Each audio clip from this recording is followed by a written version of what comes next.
नमस्कार दोस्तों, बहुत बहुत स्वागत करता हूं आप सभी का आपके अपने चैनल बी कॉम कॉर्नर के ऊपर। इन दिनों हम लोग बात कर रहे हैं इनकम टैक्स को लेकर के, और इनकम टैक्स के अंदर रिसेंटली हम लोगों ने आपका एक नया चैप्टर शुरू किया था जिसका टाइटल था income under the head capital gain, जिससे जुड़ी हुई टोटल 2 क्लासेस चैनल के ऊपर अपलोड हो चुकी हैं। उम्मीद करता हूं आप सभी ने दोनों क्लासेस अटेंड कर ली होगी। This is the class number 3 और आज के क्लास के अंदर हम लोग काफी अहम मुद्दे पर चर्चा करने वाले हैं। उम्मीद करता हूं इस क्लास के दरमियान आप सभी मेरे साथ आखिरी तक जरूर जुड़े रहेंगे, और अगर आपको कंटेंट यूजफुल लगता है, वीडियो हेल्पफुल लगता है, तो इस वीडियो को लाइक करके अपने दोस्तों के साथ शेयर जरूर करेंगे। बहरहाल विदाउट वेस्टिंग टाइम चलिए शुरू करते हैं। माय डियर फ्रेंड्स, कुछ बातें हैं जिनको जान लेना आप सभी के लिए बेहद जरूरी होता है। पहली 2 क्लासेस के दरमियान हम लोगों ने डिटेल में समझा कैपिटल गेन का क्या मीनिंग होता है। कैपिटल गेन की शुरुआत सेक्शन 45 से होती है। इसके बाद हम लोगों ने देखा बेसिस ऑफ चार्ज का क्या मीनिंग रहेगा, जो सेक्शन 45 है असल में क्या डेफिनेशन आपको देता है। कैपिटल एसेट की मीनिंग को हम लोगों ने डिफाइन किया था। कैपिटल एसेट को हम लोगों ने मूवेबल और इमूवेबल की कैटेगरी में डिवाइड कर दिया था, जहां पर हम लोगों ने बात की थी आपका मूवेबल के अंदर एक बिजनेस पर्पज वाले कैपिटल एसेट्स आते हैं और कुछ आपके पर्सनल पर्पज वाले आते हैं। इसी तरीके से पहले पार्ट को कंप्लीट करने के बाद सेकंड पार्ट के अंदर मैंने आपको डिटेल में जाकर के समझाया था कि किस तरीके से कैपिटल गेन को कैलकुलेट किया जाता है, कंप्यूट किया जाता है। यहां पर हमारे पास 2 कैटेगरियां बनी थी। पहली कैटेगरी जहां पर हम लोग केवल और केवल शॉर्ट टर्म कैपिटल गेन की बात करते हैं, और सेकंड कैटेगरी आपकी बनी थी जहां पर हम लोग लॉन्ग टर्म कैपिटल गेन की बात करते हैं। अगर आप सभी को ध्यान हो तो मैंने बताया था इन दोनों के, यानी कि शॉर्ट टर्म कैपिटल गेन और जो आपका लॉन्ग टर्म कैपिटल गेन है, इन दोनों को जब आप लोग कंप्यूट करते हैं तो बुनियादी तौर पे केवल एक फैक्टर बदलता है, वो है आपका लॉन्ग टर्म कैपिटल गेन के अंदर, दैट इज द इंडेक्सेशन। माने जब आप लोग कॉस्ट ऑफ एक्विजिशन की बात करते हैं, कॉस्ट ऑफ इंप्रूवमेंट की बात करते हैं, तो जब भी आप लोग लॉन्ग टर्म एसेट की बात करते हैं तो लॉन्ग टर्म एसेट के अंदर कॉस्ट ऑफ एक्विजिशन और कॉस्ट ऑफ इंप्रूवमेंट के अंदर हम लोगों को इंडेक्स्ड वैल्यू निकालनी पड़ती है। और इसी कड़ी में मैंने आपको डिटेल में समझाया था जो ये इंडेक्स्ड वैल्यू है, जिसको आप लोग इंडेक्सेशन कहते हैं, इंडेक्सेशन का क्या मीनिंग होता है। और इंडेक्सेशन के अंदर आप लोगों को मैंने 2 फॉर्मूले कैलकुलेट करना बताया था। इंडेक्स्ड कॉस्ट ऑफ एक्विजिशन कैसे निकालते हैं और आपका इंडेक्स्ड कॉस्ट ऑफ इंप्रूवमेंट कैसे निकालते हैं। इसको निकालने के लिए हम लोग कॉस्ट इन्फ्लेशन इंडेक्स का इस्तेमाल करते हैं। एक टेबल है इंडेक्स टेबल या इंडेक्सेशन टेबल, जहां पर आपको ईयरली सारी वैल्यूज का एक्सप्लेनेशन गिवन होता है। ये तमाम मुद्दों पर हम लोग लास्ट क्लास के दरमियान चर्चा कर चुके हैं। इसके अलावा अगर आप सभी को याद हो तो मैंने अलग अलग न्यूमेरिकल्स को प्रैक्टिस कराया था और आप सभी को एक न्यूमेरिकल होमवर्क के अंदर भी दी थी। आज की क्लास नंबर 3 रहेगी। देखिए आज की क्लास के अंदर का एजेंडा क्या रहेगा ये आपको थोड़ा समझना जरूरी है, काफी इंपॉर्टेंट मुद्दा है। मुद्दा क्या है, जब भी आप लोग कैपिटल गेन की बात करते हैं, सर कैपिटल गेन का मतलब हम समझ गए, आपने बता दिया था। कैपिटल गेन का मतलब कोई भी एसेट को जब आप ट्रांसफर करते हो, ट्रांसफर का मतलब सेल करते हो, तो उस टाइम पे जो हमें बेनिफिट होता है। मेरी बात ध्यान से समझना, कोई भी एक XYZ पर्सन है, जैसे मैं हूं अमित को आप लोग लगा लीजिए, कोई भी एक पर्सन है जो एक पर्टिकुलर सिचुएशन पे रहता है, एक पर्टिकुलर स्पेस पे रहता है, एक पर्टिकुलर प्लेस पे रहता है, लेकिन हुआ क्या, किसी भी कारणवश, किसी भी रीजन की वजह से वो जो वहां का एम्बियंस है, वो जो वहां का सराउंडिंग है, वो जो वहां का माहौल है, उस बंदे को सूटेबल नहीं है। माने जिस तरीके की सर्कमस्टेंसेस, सिचुएशन, हालात नेबर हमारी लोकेशन में है वो बिल्कुल भी सही नहीं है, और हम लोग क्या चाहते हैं, अपने जो रेजिडेंशियल हाउस है उसको बेच करके, उसको सेल करके, उसको ट्रांसफर करके हम कहीं और किसी और जगह पे मकान लेना चाहते हैं। तो अगर आप ध्यान से देखेंगे तो लेट अस से कि मैं दिल्ली में रहता हूं, आप लोग एक बहुत बेसिक एग्जांपल ले सकते हैं। मेरा जो रेजिडेंस है वो कहां पर है, दिल्ली में है, तो आप लोग एक अंदाजा लगा सकते हैं, दिस इज माय हाउस, ये मेरा मकान है। क्लियर है। तो यहां पे मेरा क्या प्रॉफिट मोटिव है इसको बेचने के लिए। अगर मैं इसको ट्रांसफर करना चाहता हूं तो क्या मैं प्रॉफिट मोटिव से कर रहा हूं? नहीं। क्या मैं गेन मोटिव से कर रहा हूं? नहीं। ये मेरी कुछ सिचुएशन ऐसी है जहां पर मैं एक तरीके से उस पर्टिकुलर प्लेस के अंदर आपका सूटेबल महसूस नहीं कर रहा हूं, जिस वजह से मेरे को क्या करना है, मेरा जो ये हाउस है इसको सेल करना है। क्या करना है? सेल करना है। सेल का मतलब आप लोग समझ गए होंगे, हम लोग इसको लॉ की लैंग्वेज में क्या कहते हैं, मेरे को इस मकान मकान को क्या करना पड़ेगा, ट्रांसफर करना पड़ेगा। और ट्रांसफर करने के बाद मैं दिल्ली से शिफ्ट होना चाहता हूं, लेटर से मुंबई के अंदर मैं जाना चाहता हूं। ठीक है, आप लोग कोई भी एक एग्जांपल ले लीजिएगा। मैंने एक एग्जांपल ले लिया है, मुंबई के अंदर मेरे को जाना है। अब ध्यान दीजिएगा, ये जो मकान है जिसको मैं ट्रांसफर करना चाहता हूं, ये कितने में बिका है, लेटर से मैंने मान लिया है इसकी जो कॉस्ट है ना वो कितनी है, 50 लाख है। क्लियर है। और आज से कुछ टाइम पहले लेटर से मैंने कितने में इस मकान को खरीदा था, माने 1 साल 2 साल पहले मैंने इस मकान को खरीदा, परचेज किया था। कितने में खरीदा था, लेटर से मैंने कितने में खरीदा था, इसको 30 लाख रुपए में खरीदा था। ठीक है, एक एग्जांपल मैं ले रहा हूं। तो अगर आप लोग ध्यान देंगे, अगर आपसे कोई भी पूछे तो कोई भी बच्चा तक इसको निकाल सकता है कि सर आपने 30 लाख में परचेज किया, 50 लाख में इसको सेल कर दिया, ट्रांसफर कर दिया है। ठीक है, तो अगर मैं आपसे पूछूं यहां पे कैपिटल गेन आप लोग निकालिए, तो आप लोग इजीली निकाल लेंगे। आप लोग क्या कहेंगे, सर यहां पे आपका कैपिटल गेन कितना हुआ है। अगर आप लोग 50 में से 30 माइनस कर देंगे तो सर आपको 20 लाख का क्या हो गया है, कैपिटल गेन हो गया है। अब यहीं से समस्या शुरू होती है। जब आपका एक बार कैपिटल गेन हो जाता है ना, तो कैपिटल गेन के ऊपर माय डियर फ्रेंड्स हमें टैक्स भरना पड़ता है।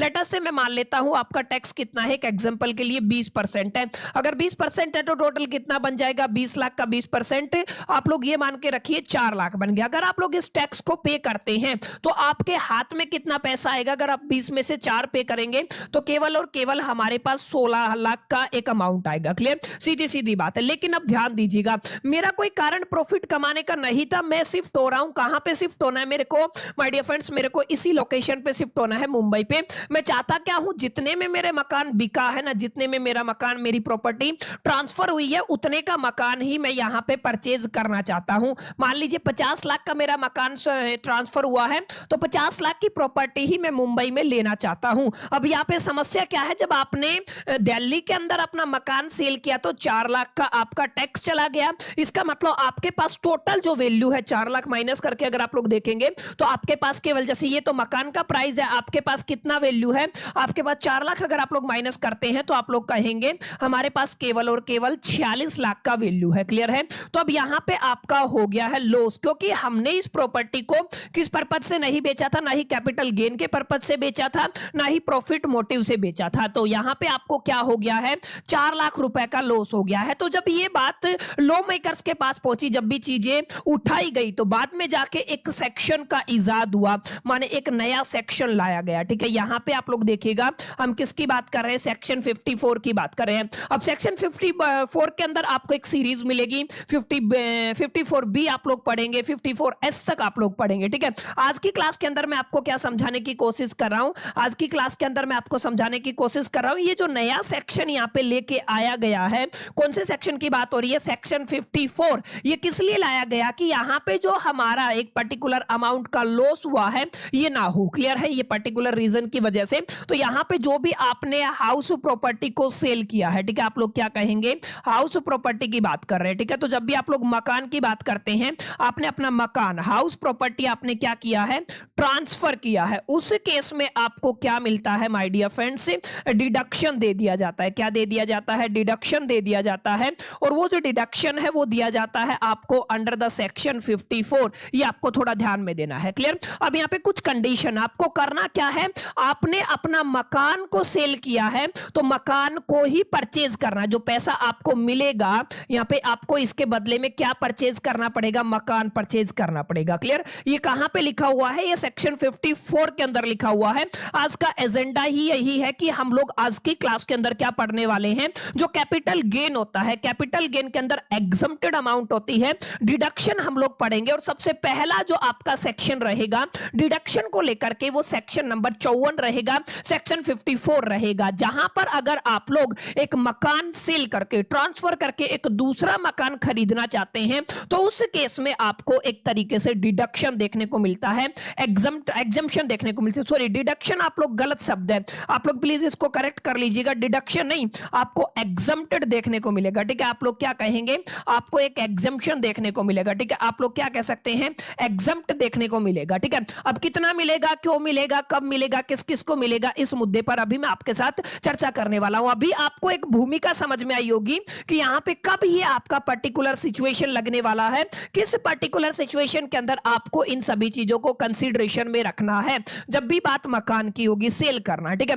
कुछ रूल एंड रेगुलेशन बनाए गए, प्रोविजन रीजन बनाए गए हैं जिनको अभी वन बाय वन करके मैं आपको समझाने वाला हूं। तो सबसे पहले आप लोग नोट कीजिएगा, exemption on the capital gain. किसकी बात हो रही है? कैपिटल गेन की बात हो रही है। कैपिटल गेन के ऊपर एग्जम्पशन आपको पढ़ना है। फ्रॉम कहां के लिए आप लोग, ये काफी अहम मुद्दा है, sale of the residential house. किसकी बात हो रही है? रेजिडेंशियल हाउस प्रॉपर्टी की बात हो रही है, जहां पे आप लोग रहते हैं, आपका जो घर है, आपका मकान है, उसी का सेल करना है। और मैं अभी अभी आपको माय डियर फ्रेंड्स क्या क्लियर कर चुका हूं, ये तमाम बातें कहां पे लिखी हुई है? सेक्शन 54 के अंदर लिखी हुई है। और हमारा आज की क्लास का एजेंडा ही क्या रहेगा? सेक्शन 54 रहेगा। क्लियर है? तो कोई भी पर्सन जब भी रेजिडेंशियल हाउस प्रॉपर्टी को सेल करता है, क्या करता है? रेजिडेंशियल हाउस प्रॉपर्टी को सेल करता है, उस केस में उसको एक अमाउंट एग्जम्प्टेड मिलती है। ठीक है, उसको आज की क्लास के अंदर हम लोग स्टडी करने वाले हैं। अब एक बात आप लोग ध्यान रखिएगा, जब भी आप लोग अपनी हाउस प्रॉपर्टी को, या एक सही शब्द क्या है? सही शब्द है आपका रेजिडेंशियल हाउस प्रॉपर्टी। ध्यान दीजिएगा मेरी बात पर, ठीक है ना। आप लोग क्या कह रहे हैं? आप लोग कह रहे हैं जब भी आप लोग रेजिडेंशियल हाउस को सेल करते हैं, मैं ट्रांसफर की जगह एक बार लिख देता हूं, सेल करते हैं। ठीक है, तो याद रखिएगा, यहां पे जो कैपिटल गेन होगा ना, तो यहां पे अगर आपका कैपिटल गेन लॉन्ग टर्म है, माने नोट क्या करने वाली बात है? नोट ये करने वाली बात है, जब भी प्रॉपर्टी ट्रांसफर होती है तो एक शॉर्ट टर्म कैपिटल गेन होता है, एक आपका लॉन्ग टर्म कैपिटल गेन होता है। ठीक है, तो अगर आपका लॉन्ग टर्म कैपिटल गेन है ना, तभी आप लोग सेक्शन 54 का बेनिफिट ले पाएंगे, रादर देन आप लोग इसका बेनिफिट नहीं ले सकते हैं। और अगर आप लोग, मैं बता दूं लॉन्ग टर्म का मतलब, आप लोग मान के चले करीब करीब कितने महीने बाद की बात हो रही है? यहां पे 24 महीने की बात हो रही है। जो प्रॉपर्टी आप लोग बेचना चाहते हैं, जो मकान बेचना चाहते हैं, वहां पे कम से कम उसको खरीदे हुए कितना समय होना चाहिए? 24 महीने का समय होना चाहिए। अगर ऐसा है तो वो आपका लॉन्ग टर्म कैपिटल गेन के अंदर चला जाएगा। क्लियर? एक तो ये आपको थोड़ा ध्यान में देना है। क्लियर? और जो आपका हाउस है वो कौन सा होना चाहिए? वो रेजिडेंशियल होना चाहिए। तो अगर आप लोग बात करते हैं किसी भी पर्सन की, कोई भी व्यक्ति जब सेल करता है, क्या करता है? सेल करता है उसके रेजिडेंशियल हाउस को या हाउस प्रॉपर्टी को, जब भी वो अपने मकान को बेचना चाहता है और अर्न करता है, क्या अर्न करता है? Long term capital gain. ध्यान रखिएगा, शॉर्ट टर्म कैपिटल गेन के अंदर सेक्शन 54 का एग्जम्पशन आपको देखने को नहीं मिलेगा, ये केवल और केवल लॉन्ग टर्म कैपिटल गेन के अंदर आपको देखने को मिलेगा। द इनकम टैक्स एक्ट, ध्यान रखिएगा, आपको प्रोवाइड करता है एक रिलीफ अमाउंट। क्या करता है? रिलीफ प्रोवाइड करता है अंडर द सेक्शन 54, सेक्शन 54 के अंदर। If the gain is reinvested in the another residential house, this is very very important। यहां पे क्या लिखा हुआ है? अगर जो आपको गेन हुआ है, या फिर आप लोग कह दीजिए, हाँ गेन ही कहेंगे, क्या कहेंगे? जो गेन हुआ है आपको क्या करना है? उस गेन को री इन्वेस्ट करना है रेजिडेंशियल हाउस के अंदर ही। आपको उसको क्या करना पड़ेगा? री इन्वेस्ट करना पड़ेगा। माने आपको सेल भी रेजिडेंशियल हाउस प्रॉपर्टी को खरीदना है, सॉरी सेल करना है, और उसके बदले में जो पैसा आया ना, उसको री इन्वेस्ट करना है। अगर आप ये कंडीशन सेटिस्फाई करते हैं और लॉन्ग टर्म कैपिटल गेन होता है, उस केस में आप लोग सेक्शन 54 का बेनिफिट उठा सकते हैं। इसका ऑब्जेक्टिव क्या है? कई बार पूछ लिया जाता है एग्जाम के अंदर। ऑब्जेक्टिव है to promote the investment in the housing and provide relief from the tax burden. देखिए आपको क्या है? आपको रिलीफ प्रोवाइड करना है, किससे? टैक्स बर्डन से। पहला इनका मोटिव ये है, प्लस में ये क्या प्रमोट करना चाहते हैं? ये इन्वेस्टमेंट इन द हाउसिंग को क्या करना चाहते हैं? एक तरीके से प्रमोट करना चाहते हैं कि लोग अपना जो पैसा है कहीं ना कहीं अपने हाउसिंग के अंदर इन्वेस्ट करें।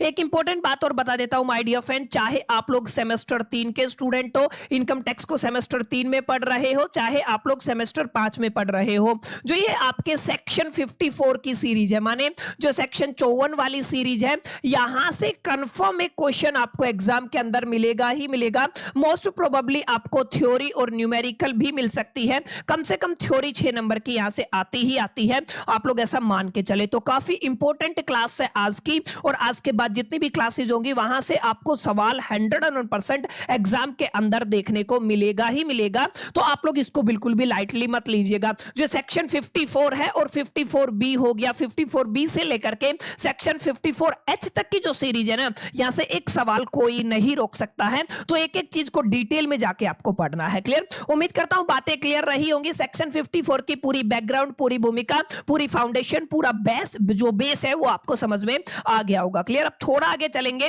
कुछ इंपॉर्टेंट बातें हैं जिनका ख्याल आपको रखना जरूरी है। देखिए, अगर आपको याद हो तो इनकम टैक्स के अंदर मैंने आपको एक पर्सन की डेफिनेशन बताई थी, याद है किसी बच्चे को? ऑब्वियस सी बात, अगर आप लोग मेरे रेगुलर स्टूडेंट है तो आप सभी को पता होगा पर्सन के अंदर अलग अलग कैटेगरियां बनती है। सबसे पहले हम लोग किसकी बात करते हैं? सबसे पहले हम लोग इंडिविजुअल की बात करते हैं, ठीक है? तो आपको याद होगा सबसे पहले हम लोग इंडिविजुअल की बात करते हैं, फिर हम हिंदू अनडिवाइडेड फैमिली की बात करते हैं, यहां पे हम लोग फर्म की भी बात करते हैं, और इसी कड़ी में हम लोग एसोसिएशन ऑफ पर्सन और बॉडी ऑफ इंडिविजुअल की भी बात करते हैं, और इसी कड़ी में हम लोग अलग अलग बॉडीज की बात करते हैं, एटसेट्रा लिख देता हूं। अब ध्यान क्या देना है माय डियर फ्रेंड्स? आपको ध्यान ये देना है कि जब भी आप लोग सेक्शन 54A का बेनिफिट लेना चाहते हैं तो ये जो बेनिफिट है ना, ये केवल और केवल इंडिविजुअल को मिलता है और हिंदू अनडिवाइडेड फैमिली को मिलता है, ना तो ये फर्म को मिलता है, एसोसिएशन ऑफ पर्सन को भी नहीं मिलता है, बॉडी ऑफ इंडिविजुअल को भी नहीं मिलता है, कंपनी को भी नहीं मिलता। माने जितनी भी कैटेगरी बच गई ना,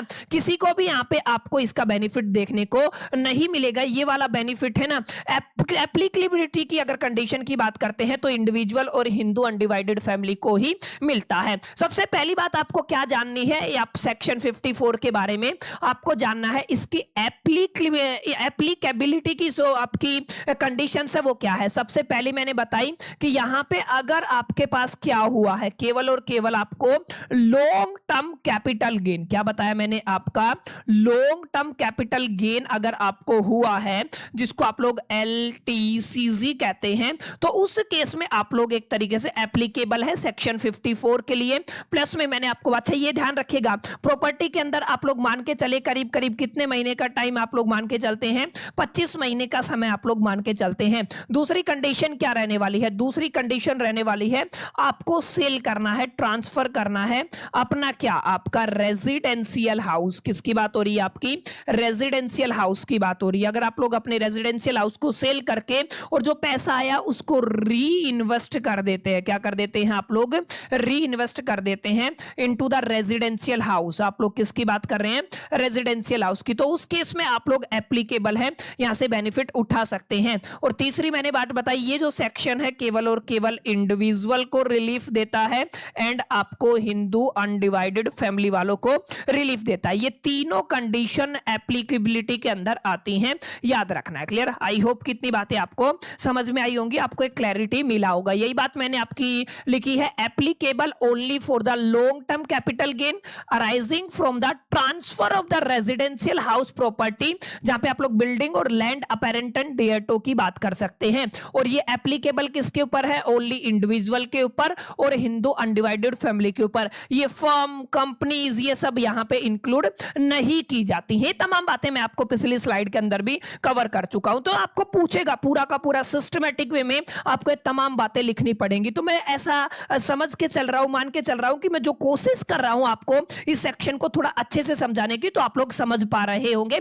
सेशन अगर आपको पसंद आ रहा है तो वीडियो को लाइक करके अपने दोस्तों के साथ शेयर जरूर करना ना भूलिएगा। क्लियर है? चलिए, इतनी बात समझ में आई तो सेक्शन 54A की एप्लीकेबिलिटी की आपको समझ में आ गया। अब ध्यान दीजिएगा, कंडीशंस आर मोर इंपोर्टेंट। क्या क्या कंडीशंस हैं अगर आप लोग यहां पे एग्जम्पशन लेना चाहते हैं, माने जो टैक्स आप कैपिटल गेन पे करते हैं उससे बचना चाहते हैं, और अगर आप लोग सेक्शन 54A के अंदर 54 के अंदर रिलीफ लेना चाहते हैं तो आपको क्या क्या करना पड़ेगा? सबसे पहली बात यहां पे क्या होती है? पहली कंडीशन, आपका एसेट ट्रांसफर होना चाहिए। एसेट का मतलब भी आप लोग मान के चले, रेजिडेंशियल हाउस प्रॉपर्टी अगर सेल हुई है, ट्रांसफर हुई है, जो लॉन्ग टर्म के लिए होल्ड हुई थी, ठीक है? कितने के लिए हुई थी? लॉन्ग टर्म के लिए होल्ड हुई थी, यानी कि आपने लॉन्ग टर्म का कैपिटल गेन किया है। उस केस में, रेजिडेंशियल हाउस के केस में, एसेट अगर ट्रांसफर होता है तो ये इसकी कंडीशन को सेटिस्फाई करता है। आपको एसेट या तो परचेज करना है सेम, या फिर आपको क्या करवाना पड़ेगा? नया मकान बनवाना पड़ेगा।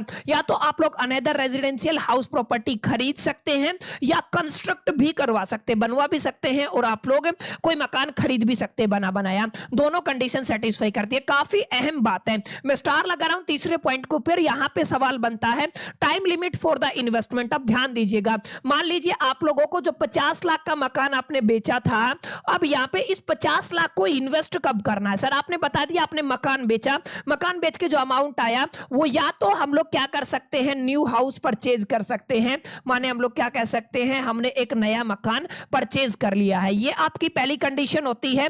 अब दूसरी कंडीशन क्या है, या फिर हम लोग हाउस कंस्ट्रक्ट करवा सकते हैं, माने अपना मकान बनवा सकते हैं। तो आप लोग क्या कर सकते हैं, हाउस कंस्ट्रक्ट करवा सकते हैं। सवाल ये है कितने समय में, मुद्दा क्या है आपका, कितने समय में, माने कितने टाइम में, कितने समय में। अब मान लीजिए मैंने 10 साल बाद अपना मकान खरीदा तो वहां पे गड़बड़ होगा। तो टाइम लिमिट की बात समझिए, जिस डेट को, जिस पर्टिकुलर टाइम के ऊपर आपकी प्रॉपर्टी ट्रांसफर हुई है, आपने अपनी रेजिडेंशियल हाउस प्रॉपर्टी को बेचा है, उससे पहले, उससे 1 साल पहले अगर आपने अपना मकान बनवाया या खरीदा तो आप लोग इंक्लूड कर पाएंगे। या उसके 2 साल बाद आपने मकान खरीदा, मकान खरीदना चाहते हैं तो आपको date of purchase, date of transfer से 1 साल पहले का समय दिया गया है, 2 साल बाद का समय दिया गया है। और अगर आप अपना मकान बनवाना चाहते हैं तो जिस डेट की आपकी प्रॉपर्टी ट्रांसफर हुई है उससे 3 साल बाद तक का समय दिया जाता है। विद इन द 3 ईयर आपको ऐसा करना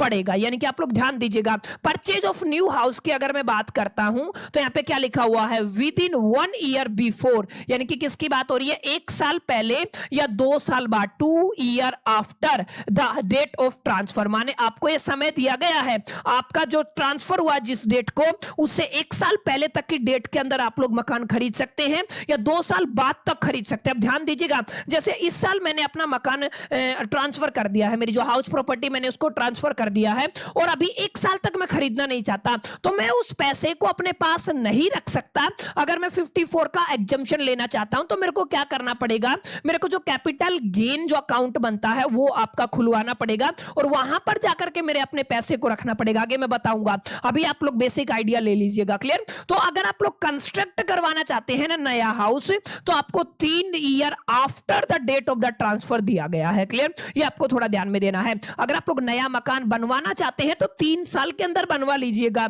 अगर 3 साल के अंदर नहीं बनवाया तो फिर आपको दिक्कत होगी, परेशानी होगी और आपका जो इनकम है वो क्या हो जाएगा माय डियर फ्रेंड्स, आपका इनकम टैक्सेबल हो जाएगा, क्लियर। और अगर आप लोग नया खरीदना चाहते हैं तो 2 साल के अंदर खरीद लीजिएगा, या जिस डेट को आपका मकान ट्रांसफर हुआ है, आपकी प्रॉपर्टी ट्रांसफर हुई है, हाउस प्रॉपर्टी ट्रांसफर हुई है, उससे 1 साल पहले आपको खरीदना पड़ेगा, क्लियर। तो इतनी बात आपको समझ में आ गई होगी। Conditions are very very important in the case of section 54। I hope आप लोग समझ पाए होंगे। अब यहां पे देखिएगा, ये जो 50 लाख का एक मकान मैंने बेचा, और हो सकता है मैं किसी ऐसी सिटी में चला जाऊं जहां पे जमीन की कीमत, मकान की कीमत सस्ती हो, तो मैं मैक्सिमम कितने मकान खरीद सकता हूं और कितने पैसे तक का खरीद सकता हूं, क्योंकि प्रॉपर्टी 5-5, 10-10 हजार करोड़ की भी होती है और उस केस में 20% टैक्स बहुत ज्यादा हो जाता है। तो आप लोग याद रखिएगा, यहाँ पे दूसरी कंडीशन ये है कि पहले क्या होता था, अगर आप लोग देखेंगे बिफोर द फाइनेंस एक्ट 2019, याद रखिएगा मेरे भाई और बहनों, हम किसकी बात कर रहे हैं, फाइनेंस एक्ट 2019 की बात कर रहे हैं। इससे पहले आपको केवल और केवल एक मकान अलाउड था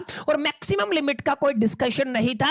लेकिन इसके बाद फाइनेंस एक्ट 2019 आया, जहां पे बताया गया आप लोगों के पास जो पैसा आया है हाउस प्रॉपर्टी को ट्रांसफर करने के बाद, बेचने के बाद, सेल करने के बाद, उस पैसे से आप लोग केवल मैक्सिमम 2 घर खरीद सकते हैं और घर की कीमत 2 करोड़ के इक्वल या उससे कम होनी चाहिए, 2 करोड़ से ज्यादा नहीं होनी चाहिए। इससे ज्यादा हुई तो फिर आप लफड़े में पड़ सकते हो, फिर आपको टैक्स देना पड़ेगा, क्लियर। यानी कि आप लोग क्या कहेंगे, पहले क्या होता था, आप लोग केवल और केवल एक मकान खरीद सकते थे, लेकिन now after the finance act 2019 exemption can be claimed for the 2 houses. कितने घर की बात हो रही है, 2 की। और जो लॉन्ग टर्म कैपिटल गेन है वो कितना हो सकता है, less than equal to 2 crore. और ये ध्यान रखिएगा, this is once in a life option. आप एक बार कर सकते हैं, ऐसा नहीं ये जीवन भर करेंगे, ऐसा नहीं है, आप चूना नहीं लगा सकते हैं इनकम टैक्स को, ठीक है। तो आप लोग थोड़ा याद रखिएगा। और ये जो प्रॉपर्टी आप लोग खरीदते हैं भैया, ये प्रॉपर्टी आपकी कहां पे होनी चाहिए, आपका हिंदुस्तान में होनी चाहिए, ठीक है। अब ऐसा नहीं है कि आप लोग वियतनाम में जाके प्रॉपर्टी खरीदेंगे यहां से बेच के। सर आपने कहा कि प्रॉपर्टी खरीदनी है, पैसा री इन्वेस्ट करना है, नहीं, आपको इंडिया में ही करना है। वो जो हाउस प्रॉपर्टी आप लोग लेके चलेंगे हिंदुस्तान में लेके चलेंगे। अगर आप ये सारी कंडीशंस को सेटिस्फाई सेटिस्फाई करते हैं तो you are applicable for taking the benefit of the section 54। Section 54 का बेनिफिट आप लोग ले सकते हैं। और सेक्शन 54 क्या कहता है, जैसे आपने जितने का मकान बेचा, यानी कि आपका जो लॉन्ग टर्म कैपिटल गेन हुआ और आपने जितना री इन्वेस्ट कर दिया, ठीक है, आपने पूरा का पूरा पैसा री इन्वेस्ट कर दिया तो हम लोग एक भी रुपया आपसे टैक्स नहीं लेंगे। लेकिन अगर आपके पास कुछ अमाउंट बचता है ना, जब जैसे 50 लाख का मकान मैंने बेचा और 40 का खरीद लिया, तो 10 लाख जो बचा उसके ऊपर आपको टैक्स देना पड़ेगा, एग्जम्प्टेड इनकम रहेगा। सारे के ऊपर नहीं देना, केवल 10 लाख के ऊपर देना है। Are you getting my point? उम्मीद करता हूं ये बातें आपको क्लियर रही होंगी। वीडियो को बार बार रिवाइंड करके देखिएगा, अगर नहीं समझ में आ रहा फिर भी कोई डाउट रहता है तो कमेंट करके जरूर बताइएगा। आपका एक कमेंट अपकमिंग वीडियोस के अंदर काफी चीजों को सुधरवा सकता है। तो उम्मीद करता हूं आप लोग एक प्यारा सा कमेंट जरूर करेंगे। जैसा भी आपका एक्सपीरियंस रहा, लेक्चर कैसा लगा, कमेंट करके जरूर बताइएगा। चलिए आगे चलते हैं। अमाउंट ऑफ एग्जम्पशन, सर कितना पैसा एग्जम्प्ट होगा ये आपको समझना है। यानी कि आप बार बार कह रहे हैं कि आपको बेनिफिट मिलेगा मिलेगा मिलेगा, कितना मिलेगा ये तो बताइए कि एग्जैक्टली हमें बेनिफिट कितना मिलेगा। तो सेक्शन 54 क्या कहता है? सेक्शन 54 कहता है अगर आपने पूरा का पूरा लॉन्ग टर्म कैपिटल गेन अगर इन्वेस्ट कर दिया तो पूरा का पूरा एग्जम्प्टेड हो जाएगा, ठीक है। लेकिन if part of a long term capital gain is invested, अगर लॉन्ग टर्म कैपिटल गेन का एक हिस्सा, एक पार्ट, कोई उसका एक तरीके से आपने कुछ अमाउंट अगर आपने इन्वेस्ट किया है तो प्रपोर्शनेट एग्जम्पशन रहेगा, बैलेंस टैक्सेबल रहेगा। क्लियर? अभी मैं आपको बताऊंगा। जैसे अगर आपने 50 लाख का मकान बेचा था, नई प्रॉपर्टी के अंदर आपने 48 लाख का क्या कर दिया, एक तरीके से नया मकान खरीद लिया, तो यहां पे ये अमाउंट एग्जम्प्टेड हो जाएगी। यानी कि आपको इसका 54 अंडर द सेक्शन 54 के आपको क्या मिल जाएगा, बेनिफिट मिल जाएगा। तो केवल जो 2 लाख बचा है इसके ऊपर आपको क्या देना पड़ेगा, टैक्स देना पड़ेगा। कौन सा? कैपिटल गेन वाला टैक्स, ठीक है। आप लोग क्या कहेंगे, कैपिटल गेन टैक्स आपको क्या करना पड़ेगा, पे करना पड़ेगा, ठीक है। तो उम्मीद करता हूं समझ में आएगा कितना अमाउंट आपको एग्जम्प्ट करना है। ये एक सिंपल सा लॉजिक था। तो सेक्शन 54 बहुत इंपॉर्टेंट है एग्जामिनेशन के लिहाज से।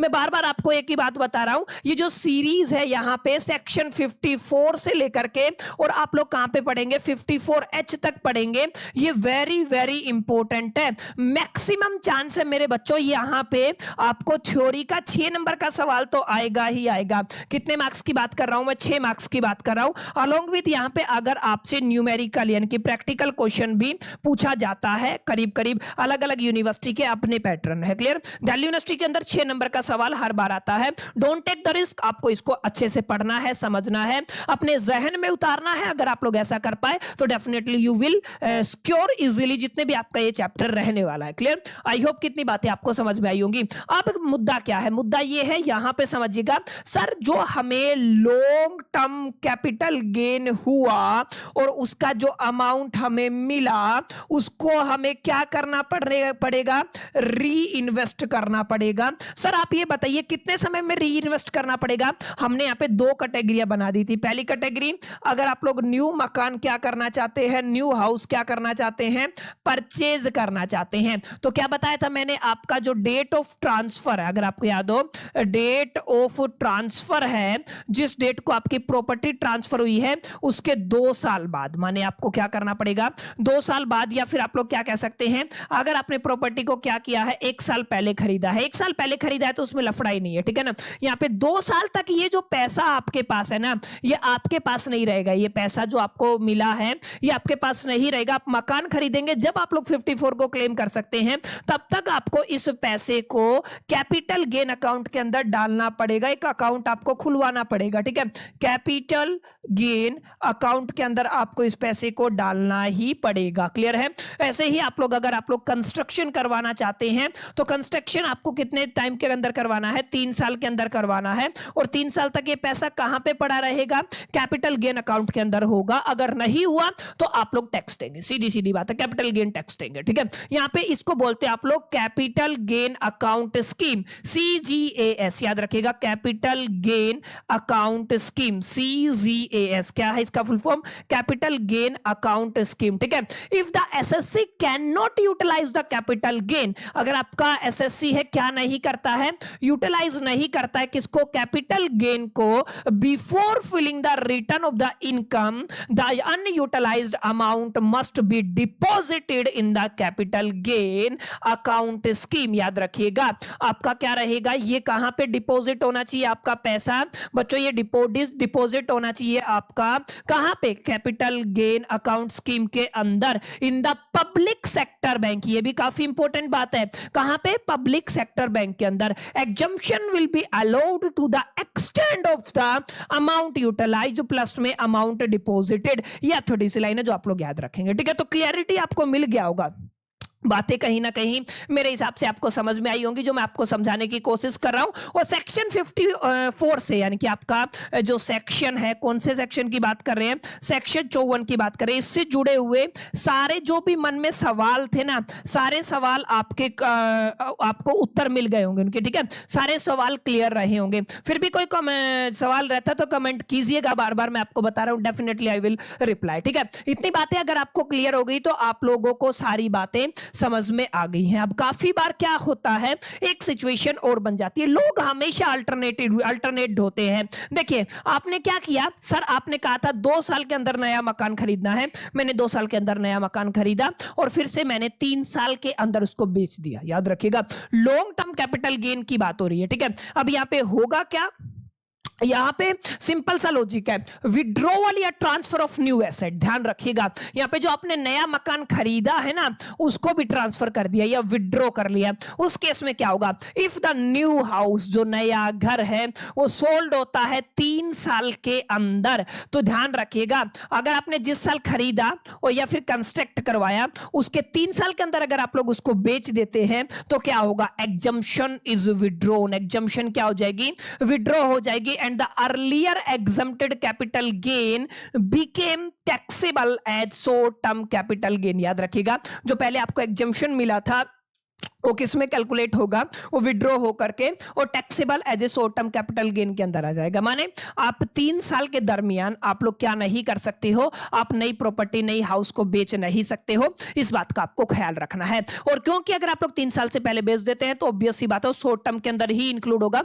और पहले जो आपको बेनिफिट दिया जाता है वो विड्रॉ हो जाएगा, वो कैंसिल हो जाएगा। क्लियर। तो छोटा सा सेक्शन था माय डियर फ्रेंड्स। अभी हम चलेंगे अलग अलग सेक्शन 54 के अंदर जो अमेंडमेंट हुए हैं या फिर जो सब सेक्शन है उनको भी डिटेल में जाकर के मैं आपको पढ़ाऊंगा, मजा आने वाला, सारी चीजें बहुत बेहतर तरीके से क्लियर होंगी, क्लैरिटी आपको मिलेगा। अब इन सारी चीजों को इंप्लीमेंट कैसे करना है, सर प्रैक्टिकल सवाल कैसा आता है, लो ऐसा आता है। अब क्या करना है, इस सवाल को जरा गौर से, ध्यान से और अच्छे से समझिएगा, ठीक है। मैं थोड़ा सा इसको एक तरीके से पहले रीड आउट करूंगा ताकि आपको एक बेटर वे में क्लैरिटी हो सके। सवाल क्या कहता है, सवाल ये कहता है, ये आपकी जो गिरीश आहूजा वाली किताब के अंदर 730 का इलस्ट्रेशन है, कोई भी जी पर्सन है जिसने सोल्ड किया है उसके रेजिडेंशियल हाउस को 28/6/2024 के अंदर 32 लाख रुपए में। तो आप ध्यान रखिएगा, आपका 28/6/2024 के अंदर आपका मकान क्या हुआ है, बिक गया है।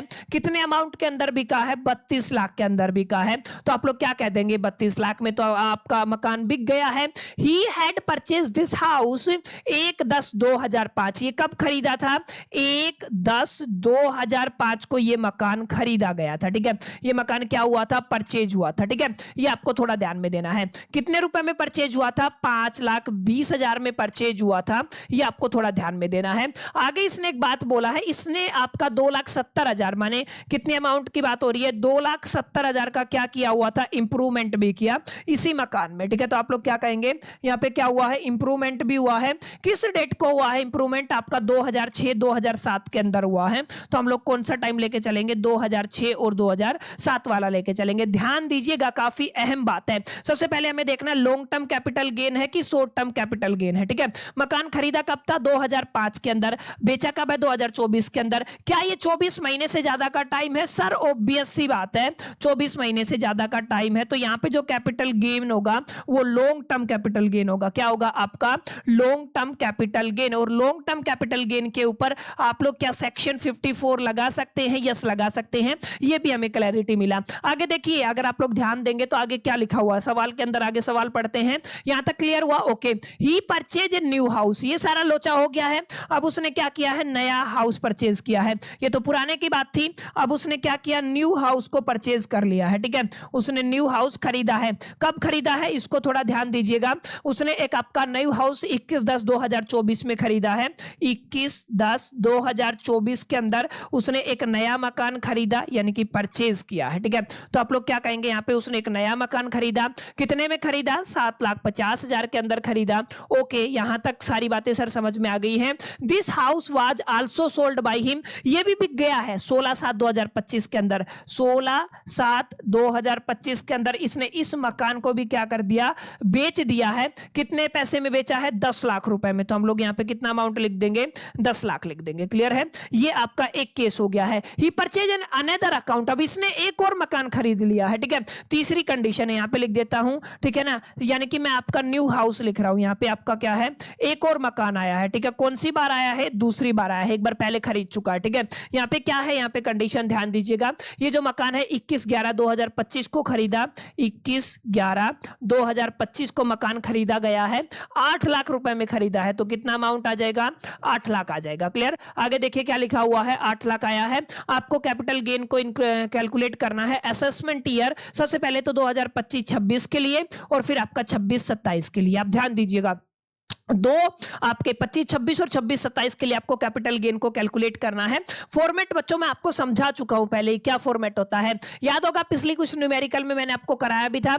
मैं फटाफट से एक बार फॉर्मेट बना लेता हूं ताकि हमें चीजें बेटर वे में समझ में आए। चीजें देखिए, ध्यान दीजिएगा कैसे करना है। यहाँ पे सिंपल सी बात है, अमाउंट का कॉलम होता है, अलोंग विद अमाउंट के साथ किसका कॉलम होता है, आप सभी को याद होगा, पर्टिकुलर्स का कॉलम होता है, जहां पर हम लोग फॉर्मेट बनाएंगे लॉन्ग टर्म कैपिटल गेन वाला। तो अभी हमने क्या किया, ये आपका पर्टिकुलर्स लिख लिया और अमाउंट लिख लिया, ठीक है। तो यहाँ पे हम लोग क्या लिखेंगे, पर्टिकुलर्स और अमाउंट फटाफट से लिख लो। चलो यहाँ पे हम लोग क्या लिखेंगे, हम लोग लिखेंगे यहाँ पे आपका पर्टिकुलर, ठीक है। और यहाँ पे क्या लिखोगे, आप लोग अमाउंट लिखोगे। ध्यान दीजिएगा, ऊपर आप लोग लिख लीजिएगा, मैं केवल ईयर लिख रहा हूं। असेसमेंट ईयर हम लोग कितने की बात कर रहे हैं, सबसे पहले 2025 और 26 की बात कर रहे हैं, ठीक है। अगर आप लोगों का असेसमेंट ईयर 2025-26 है तो मेरे को फटाफट से बताओ, असेसमेंट ईयर अगर आपका 2025-26 है तो इस पर्टिकुलर केस में आप क्या करेंगे, आपका जो फाइनेंशियल ईयर है वो क्या होगा, आपका 24-25 होगा।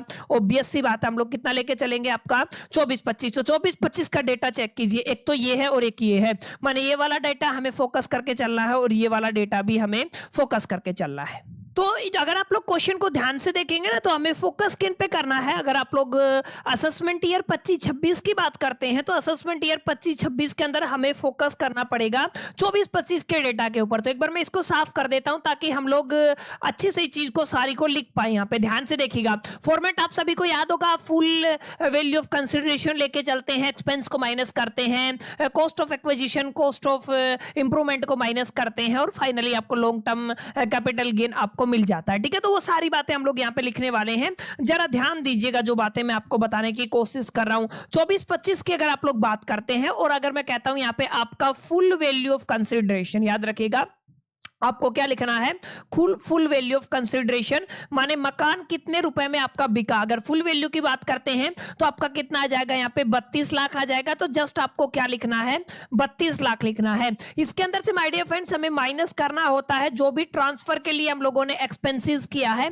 एक्सपेंसेस हमारा कुछ हुआ नहीं है, नील हो जाएगा। तो हमारे पास अमाउंट डायरेक्ट कितना आ जाएगा, 32 लाख आ जाएगा, ठीक है। ये जो आपको मिला है ये है आपका नेट कंसिडरेशन। इसके अंदर से सबसे पहले हम लोग क्या माइनस करते हैं, कॉस्ट ऑफ एक्विजिशन माइनस करते हैं, ठीक है। अब यहाँ पे सवाल ये है कि सर ये कॉस्ट ऑफ एक्विजिशन को कैसे निकाला जाता है। कॉस्ट ऑफ एक्विजिशन के लिए आपको क्या करना है, आपको कॉस्ट ऑफ एक्विजिशन के लिए सबसे पहले ध्यान देना है कि जब भी आप लोग कॉस्ट ऑफ एक्विजिशन की बात करेंगे, और यहाँ पे कॉस्ट ऑफ एक्विजिशन भी आपका इंडेक्स रहेगा, क्योंकि हमने देखा था शायद से यहाँ पे कौन सा गेन हो रहा है, लॉन्ग टर्म कैपिटल गेन है। अगर ध्यान देंगे तो यहाँ पे कैसा हो रहा है, लॉन्ग टर्म कैपिटल गेन है। तो यहाँ पे हम लोग कॉस्ट ऑफ एक्विजिशन कौन सी निकालेंगे, इंडेक्स्ड कॉस्ट ऑफ एक्विजिशन निकालेंगे, ठीक है। तो आप लोग क्या कहेंगे, इंडेक्स्ड कॉस्ट ऑफ एक्विजिशन, जिसको आप लोग क्या कहते हैं, COA के नाम से जानते हैं। ध्यान दीजिएगा, मकान कितने में खरीदा गया था, उस टाइम पे परचेज किया गया था 5,20,000 के अंदर। तो इसी वैल्यू के ऊपर हम लोग निकालेंगे, एक्वायर करेंगे। 5,20,000 के ऊपर आपने एक तरीके से मकान को उस टाइम पे खरीदा था, अभी बेचा, ट्रांसफर कब किया था, 2024 के अंदर ट्रांसफर किया था। जो 2024 के अकॉर्डिंग अगर आप लोग इंडेक्स टेबल की बात करते हैं तो 363 होता है, आप लोग चेक कर लीजिएगा। और अगर आप लोग ध्यान देंगे, अगर आप लोग ध्यान देंगे तो 5,20,000 ये कौन से साल की बात है, 2005 की बात है। और इंडेक्स टेबल के अंदर 2005 के अकॉर्डिंग आपका CII वैल्यू कितनी है, 117 है। तो अगर आप लोग यहाँ पे इसको कितने से डिवाइड कर देंगे, 117 से डिवाइड कर देंगे तो एग्जैक्ट वैल्यू 16,13,333 आ जाएगा। माने आप लोग क्या कहेंगे, 16,13,333। ये अमाउंट क्या है, ये आपका इंडेक्स्ड कॉस्ट ऑफ एक्विजिशन है। दूसरा क्या निकालना है आपको निकालना है indexed cost of improvement. Clear है? शॉर्ट फॉर्म में मैंने क्या बोला था, इसका शॉर्ट फॉर्म में मैंने बोला था इसको COI आपको निकालना है। और COI अगर आप लोग कॉस्ट ऑफ इंप्रूवमेंट की बात करते हैं तो 2,70,000 का हम लोगों ने कॉस्ट ऑफ इंप्रूवमेंट किया है, तो 2,70,000 आ जाएगा। मल्टीप्लाई में 2024 में प्रॉपर्टी ट्रांसफर हुई है तो 2024 का जो CII वैल्यू कितना है, 363 है। और अगर आप लोग ध्यान देंगे 2006-2007 का CII वैल्यू कितना है आपका, 2006 और 2007 का CII वैल्यू अगर आप लोग निकालना चाहते हैं तो ये दिया हुआ है 122। कितना है वैल्यू आपका, 122। जो टेबल मैंने आपको पीछे सिखाई थी अभी दिखा देता हूं, काफी बच्चे अगर भूल गए होंगे तो आप सभी को याद रखना भाई ये सारी बातें, ठीक है ना। CII टेबल जो हम लोगों ने पढ़ा था, ये देखिए CII टेबल यहाँ पे अगर आप लोग देखेंगे तो 2024-25 का कितना है, 363। ऐसे ही आपको ईयर वाइज निकालना होता है। फॉर्मूले सारे हम लोग पिछली क्लासेस के दरमियान पढ़ चुके हैं, ठीक है। अभी हमें क्या करना है, कहां थे हम लोग, यस यहाँ पे अगर आप लोग इस वैल्यू को सोल्व करते हैं 8,03,361 आएगा, ठीक है। तो आप लोग क्या कहेंगे, 8,03,361। ये दोनों वैल्यूज हमारे पास आ चुकी हैं। वो वाली वैल्यू कितनी, 16,13,333। तो यहाँ पे क्या लिख देंगे, यहाँ पे कॉस्ट ऑफ एक्विजिशन कौन सी की बात हो रही है, इंडेक्स्ड की बात हो रही है, 16,13,333 आ जाएगा। ये यहां से माइनस होगा, लेस आपको करना है इंडेक्स्ड कॉस्ट ऑफ इंप्रूवमेंट। तो COI लिख दूं डायरेक्ट, आप लोग समझिएगा। यहाँ पे आपको क्या करना है, कॉस्ट ऑफ इंप्रूवमेंट माइनस करना है, जो कितना आया था 8,03,361। तो आप लोग क्या करेंगे, 8,03,361 यहां से क्या कर देंगे, माइनस कर देंगे। तो आपको एक अमाउंट मिलेगा, मैं डायरेक्ट बता देता हूं, 7 लाख आपका टोटल बनेगा, 7,83,306 रुपया, माने 7,83,306 रुपया। ये क्या आ गया आपका, this is called the gross long term capital gain. तो हम लोग क्या लिखेंगे, सीधा लिख सकते हैं लॉन्ग टर्म कैपिटल गेन। इसके अंदर से हमें क्या करना है, माइनस करना है आपका एग्जम्पशन, माइनस कर सकते हो आप लोग अंडर द सेक्शन 54। और सेक्शन 54 क्या कहता है, अगर आपका लॉन्ग टर्म कैपिटल गेन है तो आपको क्या करना है, आपने जितने में पैसे में मकान खरीदा है, नया मकान कितने में खरीदा है, 7,50,000 में खरीदा है, तो पूरा का पूरा एग्जम्प्ट हो जाएगा। माने यहाँ पे आप क्या करेंगे, 7,50,000 को यहां से क्या कर देंगे, माइनस कर देंगे। 8 में से 5 गया तो 3, यानी कि 33,306 रुपया आपका लॉन्ग टर्म कैपिटल गेन आ जाएगा, लॉन्ग टर्म कैपिटल गेन। तो लॉन्ग टर्म कैपिटल गेन अगर आप लोग देखें तो कितना आया my dear friends, long term capital gain आपका ये निकल के आ चुका है।